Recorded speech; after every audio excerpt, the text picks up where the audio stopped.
Hi guys, welcome to my YouTube channel. That never gets easier to say, honestly. Anyway, my name is Kundananji. Kundananji. I know you didn't catch it the first time. It's okay. It's okay. And this is episode 2 of a series on my channel I'm calling Thoughts. And today I'm talking about pride. hmm Pride. A couple of years ago, I want to say, I read a book called Mere Christianity by C.S. Lewis. It's a very popular book, I think, very well known. And he has a chapter in that book called The Great Sin. It's chapter 8 of the book. And even if maybe you don't want to read the whole book, I would highly recommend that chapter. Highly recommend. And so it left a very strong impression. Like, I'm not one to remember details, but I remember what day of the week it was, where I was, what I was doing when I read this for the first time. And in that book, he defines pride as the very anti God state of mind. He says pride leads to every other vice. And he said it is through pride that the devil became the devil. And I think when it comes to, Christian discourse and discussions, I know we stick to the more positive virtues. We talk about love and joy and peace and patience and kindness, as we should. But I do think when it comes to certain things, it's very helpful to understand them by saying what they are not. And so, for example, if we talk about darkness, for instance, the easiest way to get someone to understand darkness is to simply say it's not light. Or even when Paul sort of talks about love in the First Corinthians 13 passage, I mean, we know it really well. He lists what love is. I mean, he says love is patient and it is kind, but he also says what love is not. He says it is not, it does not envy, it does not boast. And in saying what love is not, we have a better understanding of what it is. And I think in pride being the very anti-God state of mind, I think we would understand what the God state of mind is by understanding pride. Any questions? Good. Now let's get to work. I'm going to be dividing my talk into 4 parts. First, I want to talk about the reason for everything, and then where pride seeps in, and then I want to talk about religious pride, and then a remedy against pride or a remedy for pride. Like, it's like, how do I just talk about pride without a solution, right? So 4 parts. And the first part is the reason for everything. And I'm just going to go right in and say that to be known and loved by God and to know and love Him in return is the reason for everything. And if you speak Christianese, as they call it, if you're familiar with, Christian teaching, if you've grown up in the church, it's certainly not the first time you've heard it. But if you talk to somebody who lives by a train, or I live right next to a highway, if you talk to us, we can tell you that there is a point where the sound, like the sound of the train, the sound of the cars on the highway, stops registering as noise because your mind has over familiarized itself with that sound. And so I think in the same way, there's a lot of teachings, there's a lot of things that don't register the way they're supposed to.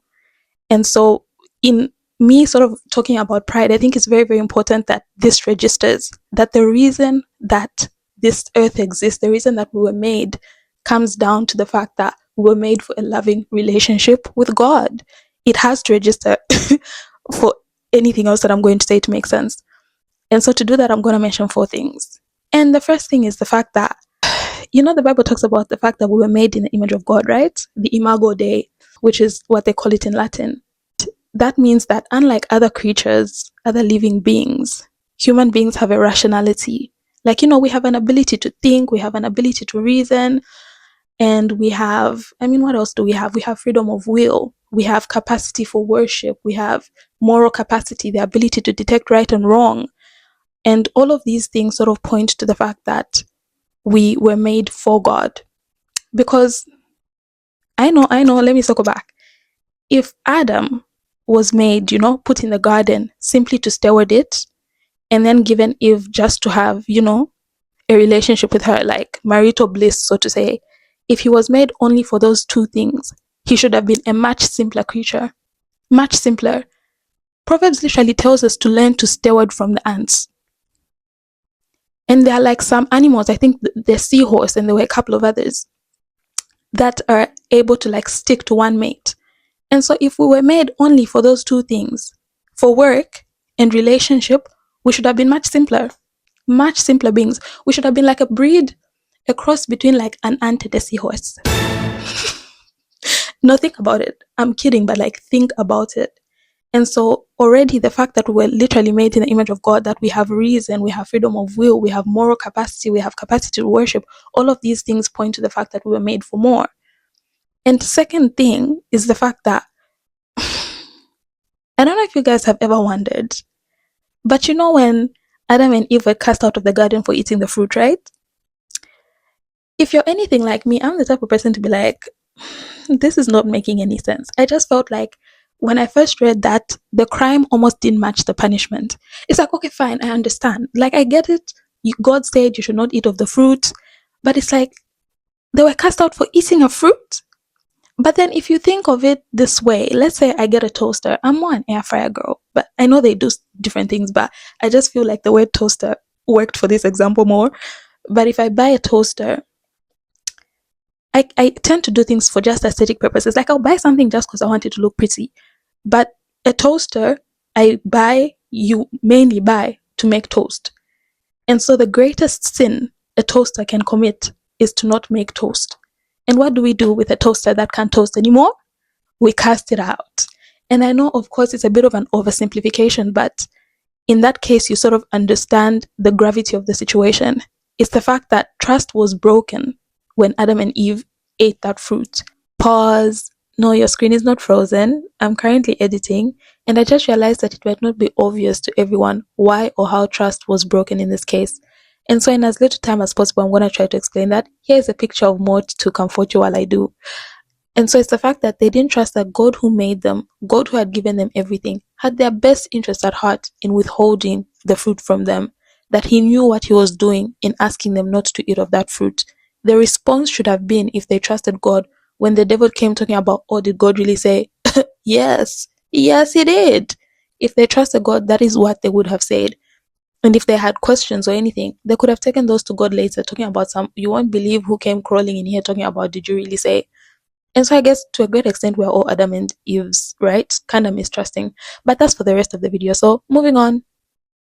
And if we're made for a loving relationship, and relationship, rests on the foundation of trust. If trust is broken, relationship is broken. And so you have a creature that was made for relationship, no longer in relationship. And what happens? You sort of cast it out. But I think this is where the mercy of God even really shows and shines, because unlike me who would cast the toaster aside, he kept the toaster. He redeemed the toaster. And so which brings me to my third point. I think the very price that God had to pay for redemption, like, God was in Christ reconciling the world to himself. The very price of redemption already shows us how high, like how important a loving relationship with God is, where that falls on God's priorities. It's everything. Otherwise, he wouldn't have sent his literal only son to die on the cross for reconciliation's sake. And so the fourth thing I would say is simply that the Bible is just very explicit about it. It says you will love the Lord your God with all your heart and all your okay, I'm going to stop now, and all your soul. And it says this is the first and the greatest commandment. And so I think all of this boils down to the fact that we were made first and foremost for a loving relationship with God. And I think our brains, something that I felt the need to mention is the fact that our brains tend to work in automatons, that if something is true, then everything else is false. But truth is often more complex than that. And just the fact that we're made for loving relationships, somebody almost hears the fact that that is all we were made for, but that's not. Adam was given work to do. He was given a garden to tend. He was given animals to name. And he was given Eve. But before he was given all that, God gave Adam himself. Like God gave Adam God. You understand what I'm saying? And so that just points to the fact that on our list of priorities, on the reasons for our being, a loving relationship with God falls first. And so which brings me to my second thing now, where pride seeps in. Now this is where things get, not that they were not interesting before, but where they get a little bit more interesting is the fact that C.S. Lewis said that pride leads to every other sin. And so I think to understand where pride comes in, where it seeps in, we need to look at some people's sins, right? Okay, that sounded a little weird. A little bit, yeah. And you're making a weird face. And I mean, we live in the era of the psychoanalyzers. Like, we love to digest our trauma. Like, let me dig and understand where this showed up. Is it because I have no father? Is it because I have no mother? Is it because I was bullied in high school? I don't know where the accent came from, but we love to do that. And so I think this is not, uncharted territory, for lack of a better term. And so we're going to try to look at some people's sins and, try to unravel to see where the pride seeps in, right? If we're saying pride is the root of everything. So if sin is the tree, then pride is the root. So let's try to find the root in these cases. And who better to begin with than the pioneer of sin himself, than the final boss of pride himself, Satan. I don't know why I said it like that. Anyway, and so if we look at the fall of Satan, right? And it's recounted in like many passages in the Bible.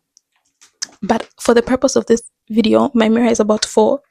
I will only pick two accounts, the one in Ezekiel and the one in, what book is that? And the one in Isaiah. And I'm just going to read a bit of it so we can sort of understand, for people who are rather unfamiliar with the fall of the devil. You just knew he fell. You don't even know how he fell. See why I tell you guys that we need to read our Bibles. But anyway, and so this is from Ezekiel. It says, "You were the anointed cherub who covers. I established you." And so that already points the fact that the devil was an angel before his fall from grace, I guess. And it says, "Your heart became proud on account of your beauty, and you corrupted your wisdom because of your splendor." And then it says, this is from Isaiah, "You said in your heart, I will ascend to the heavens. I will raise my throne above the stars of God. I will make myself like the Most High." And so let me paint the picture for you. It's a fact that, let's say there's, again, I'm painting a picture, okay? Let's say they're in a dining hall and God, of course, is seated on a platform, or the dais, as they say. And so you have the angels all seated around. You have the angels, doing what angels do.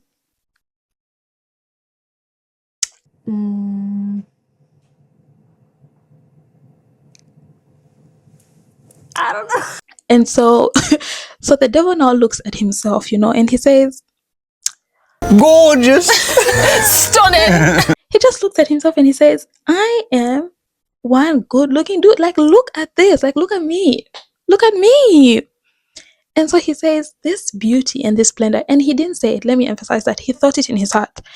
And he says, "I don't need to be among you guys. Like, clearly we're not on the same level. My beauty and splendor clearly surpasses yours. So I'm going to get my little chair and I'm going to put it right next to God, right there on the throne. That's where this beauty and splendor is supposed to be." And so C.S. Lewis mentioned two things about pride. Well, three things, but two things. And so he said that pride is a very anti-God state of mind. And he says pride leads to every other sin. And so here we see the common, the common version of pride that we usually know of, which is arrogance. When somebody's like, "I think I'm better than you. I think I'm clearly above you." We see that. That's very clear in this instance. But we don't really see the anti-God state of mind. I don't think that that's very clear when we look at this issue from the surface, because he didn't necessarily like say, "No, God is not the Most High," or "God is not above everybody." He simply said, "I'm better than all of you." And I think for us to sort of see the anti-God state of that thought that he had, we need to understand something else. And so this is the part where I go off on a tangent and then we're going to try to circle back, right? And so I think, let's take a mother, for instance, right? When the child is in the womb, the mother's life is directly linked to the child's life, in the sense that if the mother dies, the child dies. Like, all the nutrients that it receives from the mother, that the mother is literally sustaining this child's life moment by moment. And I know, of course, there are accidents, and we live in a time when if medical care is quick enough, they can save the baby in the event that the mother is in danger and everything. But you understand what I'm trying to say. And so, but when the child is born, to a very large extent, you are an independent being. You can get primary caregiving from somewhere else. A child is, to a very good extent, self-sufficient, but self-sufficient in the sense that their lives are not directly linked to the mothers the way it is when they are still in the womb. And I think we think of the world that way. Like God sort of just gave birth to a child and then everything is just going on, everything's happening on its own, as though we are also self-sufficient, as though the earth is self-sufficient, as if life is self-sufficient. But it is not.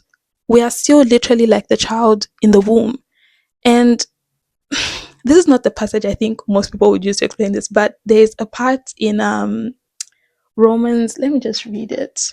I was just like, I don't know if I can keep all this in my mind, so I have it somewhere. There's a part in like Romans 13, and this is at the time when, you know, Christianity is in its very early stages, like literal early stages. And so it was a very delicate time. Christians were very misunderstood people, like they were extremely misunderstood people. There were rumor mills going around, like people literally thought they were cannibals because of, you know, the Eucharist, the way we eat the bread and, you know, drink the blood. And they thought they were incestuous because they called each other brother and sister. And it was just, they were a very misunderstood group of people. I mean, we are kind of misunderstood now, but then, if you read the accounts, I mean, they were a very misunderstood group of people. And so Paul is telling them that when it comes to the governing authorities, you have to respect them. You have to give them honor. And which is understandable, of course, because Christianity is also for them. You understand what I'm saying? Like, God died for us and he also died for these people. And we know that Paul's ministry was mainly to non-Jews, like the Gentiles. And so he's emphasizing the fact that it's important that we live peaceably, even with governing authorities. And so that is fine, that is great.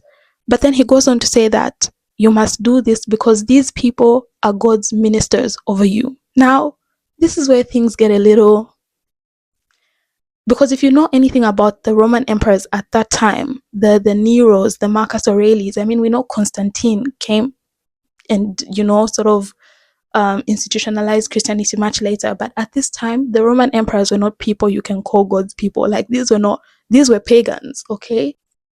But Paul says they are God's ministers to you. And he says before, just at the beginning of the very chapter, he says that let every soul be subject to the governing authorities, for there is no authority except from God, and the authorities that exist are appointed by God. And so he is essentially trying to say that any authority, let me put it this way, any order that we have in this world, any loving kindness that you have experienced or you have seen, any joy that you have experienced, any peace, any kindness, is because it comes from God. That God is at the very post of reality as we know it. Like, it's not like he's far removed and more like life is sort of just going on its own.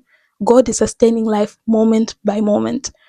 And even when we think of all the kindness that we have received, and I mention kindness because sometimes we suppose that it's simply not true to say that all the kindness you have experienced at the hand of a Christian. It's not true. It's a dirty lie. I said it's a dirty lie. You've experienced kindness from people who would not affirm Christianity at all. And that kindness, even if the people who have shown you the kindness do not believe in God, it is from God. There's a point before the Babylonian exile, of course, and Nebuchadnezzar is leveling cities at this time, okay? And God says that he has put a sword in Nebuchadnezzar's hand to do all of these things, that Nebuchadnezzar was enacting God's judgment. Do you think Nebu was seated there if you told Nebuchadnezzar that, hi, do you know that you're actually carrying out the will of God? He would have looked at you like you're crazy. Because even if this man did not know, he was actually carrying out the will of God. And so there are many things that we suppose are just happening on their own, but there is no kindness. I repeat, there is no kindness, there is no order, there is no gentleness, there is no goodness apart from God. All of it is coming from God, even if it is being given or carried out by people who do not affirm who he is.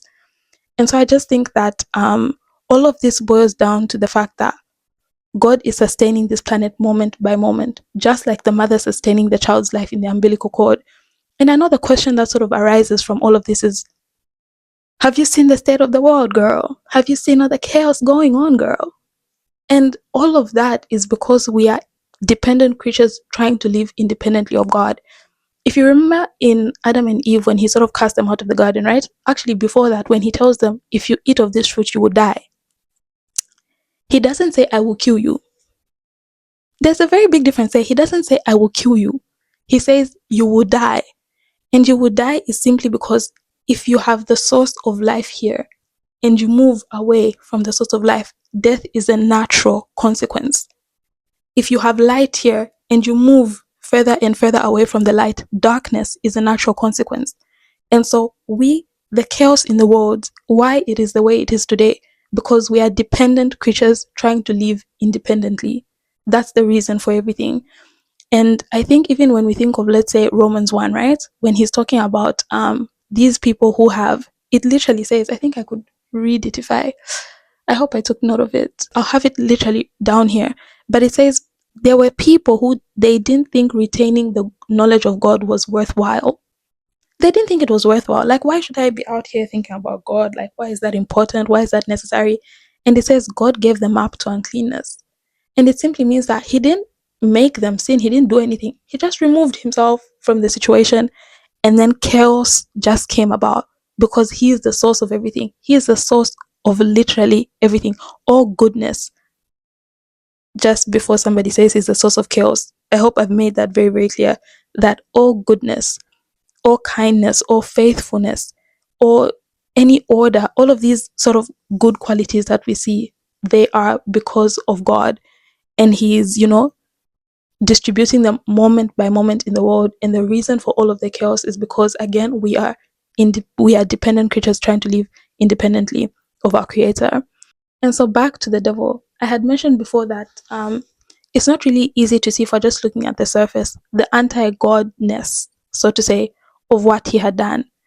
But what simply happened is a shift in posture, right? It's the fact that, yes, you have beauty and yes, you have splendor, but he started to think of his beauty and splendor without acknowledging the giver of said beauty and splendor.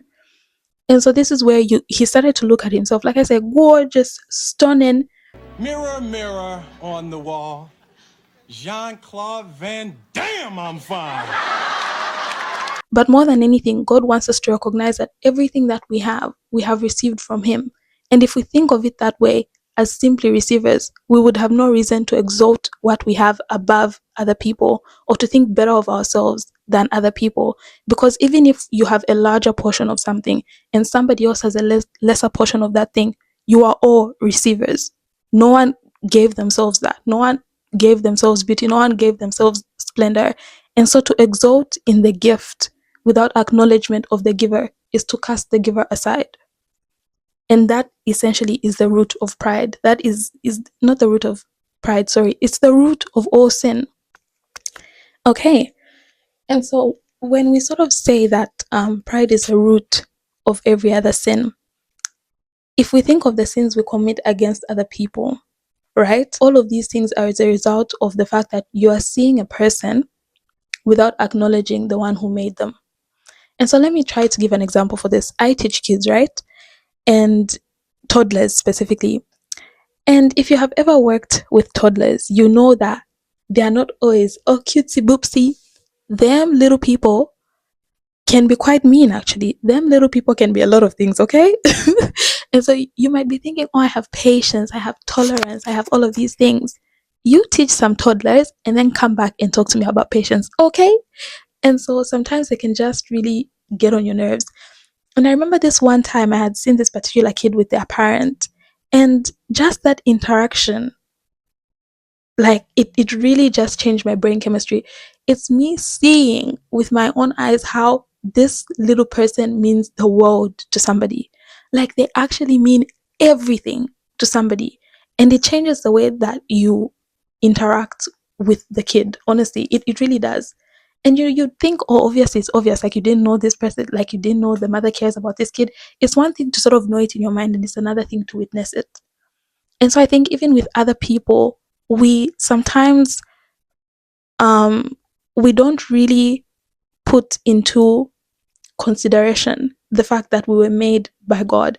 I remember there's a part, I think, in Genesis where it says, like, do not, if someone kills another person, let them also be killed, because that's something you must not do to somebody who was made in the image of God. And so he does not give any other reason for the reason you must not shed another person's blood. other than the fact that they were made in the very image of God. And so that's supposed to actually stop us. That's actually supposed to mean something, because it's the fact that your fellow man actually means the world to his creator. And I think it's easier, of course, I'll explain it when I sort of get to religious pride. But all of the sins that we commit against another person, it is a failure to recognize and to acknowledge the one who made the person. It is a failure on our part at having reverence for the God who made the person. Because as annoying as they can be, like I gave an example with the kid, very, very just, like sometimes I really just be looking at them like, okay, but why would you do that? That no matter how the thing a person can do, we must always stay conscious of the fact that they were made in the image of God and they matter. They matter a great deal to the one who made them, just as you matter a great deal to the one who made you. And so I'm just going to go on to religious pride.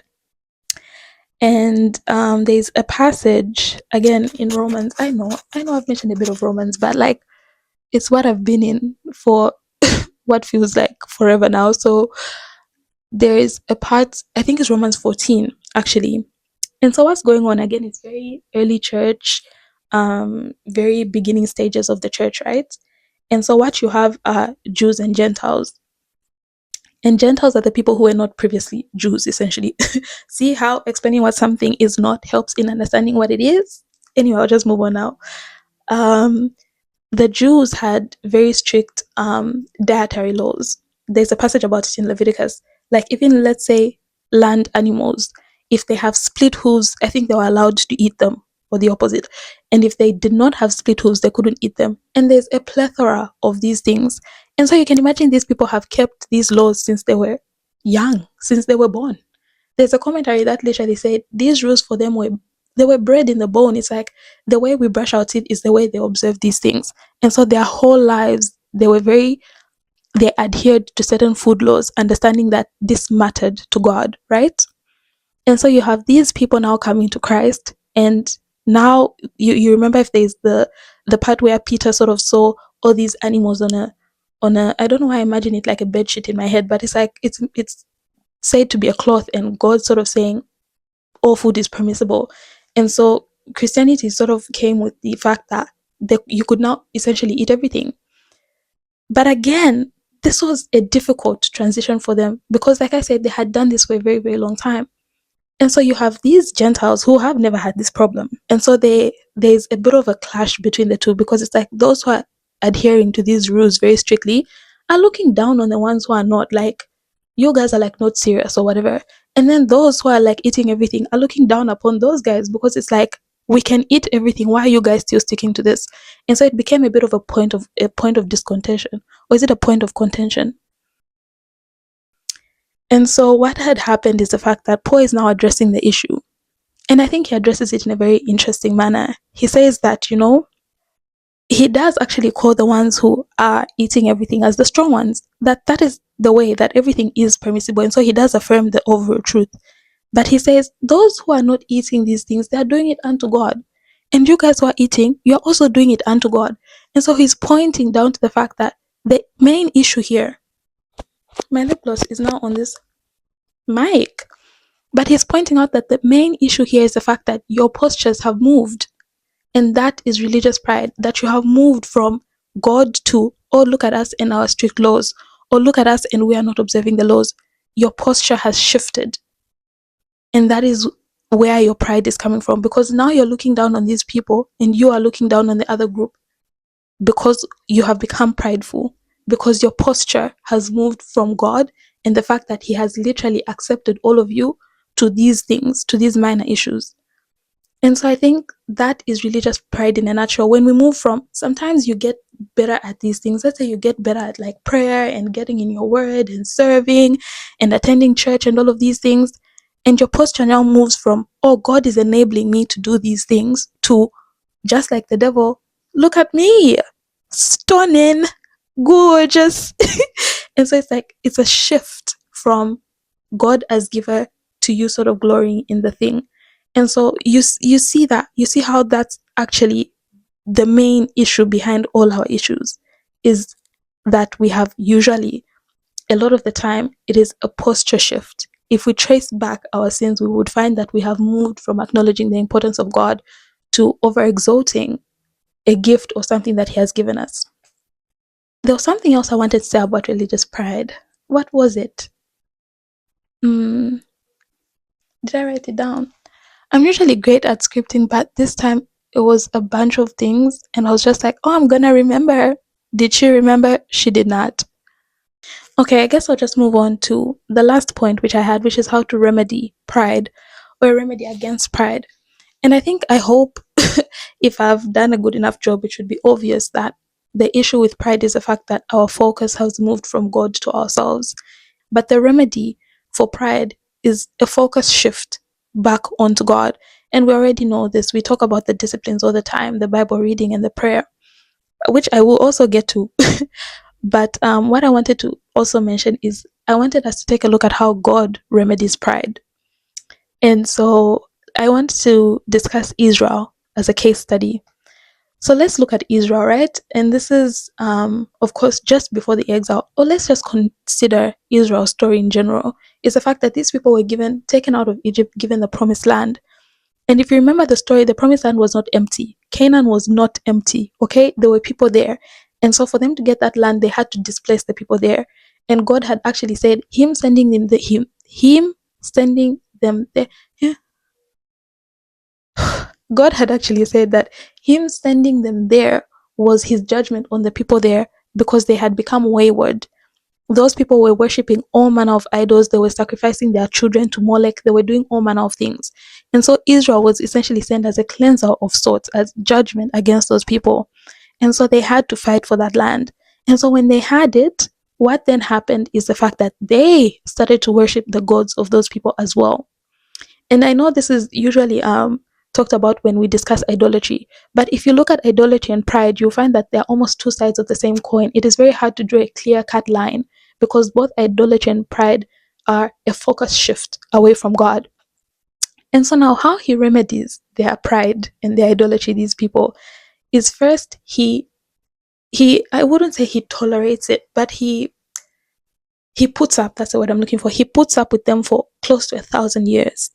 Talk about patience. He puts up with these people for 1,000 years, and He sends prophets. He warns them. He sends warning after warning after warning. Israel, turn from your ways. Israel, turn from your ways.